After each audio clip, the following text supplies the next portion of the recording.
வணக்கம் நண்பர்களே. நான் ஒரு விருந்தினர் வீட்டுக்கு நான் இன்றைக்கி வந்தேன். அங்கே என்ன விஷயம் ஆச்சுனாக்கா, இப்போ பாருங்கள், உங்களுக்கே காமிக்கிற அந்த விஷயம் என்னன்னாக்கா நீங்களே பார்ப்பீங்க. அவர் வீடு தான் இது. நல்லா கொஞ்சம் பெருசாக இருக்குது. பாருங்கள்,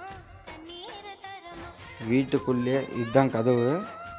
வீட்டுக்குள்ளேயே ஆடு கோழிங்க பாருங்கள்.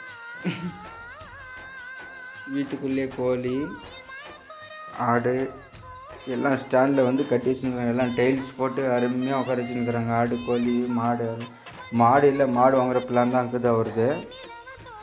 பார்த்தீங்களா, விவசாயிக்கு அந்த வாசனை மோந்தாலே போதும், ஆடு எதாக இருந்தாலும் சேர்ந்துக்கும். பார்த்தீங்களா எப்படி இருக்குது. அவர் வீட்டில் சமைச்சுன்னுக்கிறார். இப்போது அவர் நம்ம தோஸ்து, பழைய தோஸ்து அண்ணா. அவர் வீடு பார்த்தீங்களா உள்ள.